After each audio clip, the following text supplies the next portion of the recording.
But, here's my point. I do have a point. And that is that I think that we aren't so much into magic in our society as people were back in the old days. When I say the very old days, like thousands of years ago. It was just an everyday thing that was right up front. Before there was science, it was okay to think in terms of magic and things like that. Things happening in some magical, mysterious, some great spirits or whatever, the ghost or various gods or whatever were influencing everything when we didn't know. And I think it was okay, and it was part of society. It was so mixed in there. It was just like, it's kind of like the way we are with science nowadays. It's okay to think scientifically. It's okay to think, a certain way. It's different ways of looking at the world. Different, and I mean this overall, not so much in this or that individual, but just an overall way in which we look at things. It's perfectly okay to be scientific. It's perfectly okay to be rational. And basically, the magical type thinking has more or less receded, but it has never totally disappeared. It's never totally disappeared, and it will never disappear. There will always be magical thinking. Even the most rational person in the world thinks in some magical thinking ways. There's been a lot of research on this type of stuff too. But I think that what it is, and I was thinking about, this big debate, so to speak, as if you can call it that, between Daniel Dennett and Sam Harris. And I tend to side with Daniel Dennett's ideal of that freedom emerges. And I said, and I was thinking before that this is not too far from what Jean-Paul Sartre said. Sartre's ideal is more interesting to me in that he talked about that we're condemned to be free. That basically we have this freedom, and what we try to do is we try to escape from it. We try to get away from it. We don't want to be free. Because freedom is kind of we're afraid of it. We have a fear of being free. And I think there's a great deal of truth in that. Because the more free you are, the more responsible you are.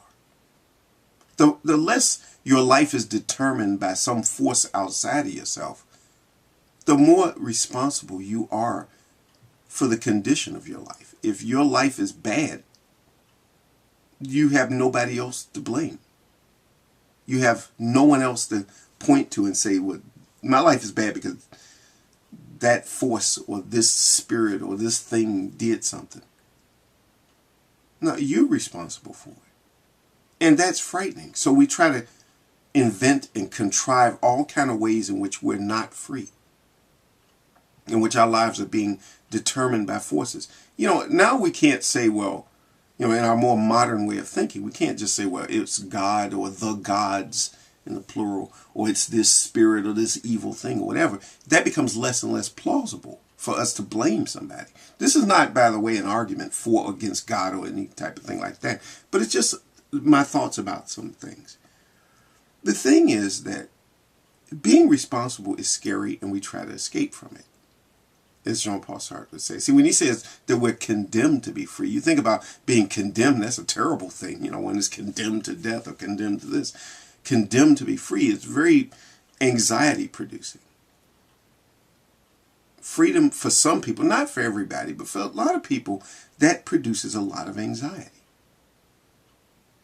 It's funny that when I overcame my problem with anxiety attacks, it's at about that time I really began to become very interested in philosophy, because I started to realize that my problem wasn't a psychological problem. It was a philosophical problem. And it had to do with freedom. It had to do with freedom and responsibility. At the very root of the problem was that ideal, that being responsible for your life, after years of being taken care of by other people, and having other people do things for you and fix things. And whenever there was a problem, someone else fixed it. And whenever something went wrong, somebody fixed it. At that time I was living with my mother. My father had died. I was there with my mother, with my brothers and everybody else. And, you're living in a world, your whole life, somebody else fixed your problems. You had a problem, somebody fixed it. Something went wrong, somebody fixed it. Whenever something wasn't right, you'd take your problem and you'd give it to that person. And then I was afraid to leave. I was afraid to leave from that comfortable place. Because freedom was scary. Being on my own, being responsible, it's not so much being afraid of failing. And one could argue maybe it's a fear of success. But it is a fear of just being responsible. And I think that's what's at the root of my anxiety. Now I feel more comfortable about having freedom and being free and being able to make my own choices and accepting the consequences, dealing with the consequences of whatever happens, even if it's bad. Sometimes bad things happen. There are a lot of bad things going on right now in my life, but I'm dealing with it and I'm accepting it. I'm not fighting the reality of it. I'm trying to rectify things and make things better. But I think a lot of times there is a fear of being afraid. And as we live in a world where we become less dependent on other things around us, at some point, there are a lot of things I can talk about. I'm not going to get into a lot of stray thoughts about things, but it's just this thing where we are afraid.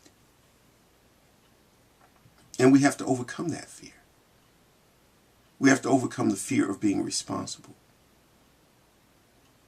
And learn that when we go out in the world, things become uncertain. You don't know what's going to happen. You don't know if you're going to win or lose or succeed or fail, or if things are going to be terrible and you're going to be embarrassed, or whether or not you're going to be glorified. You don't know what's going to happen when you get out there in the world.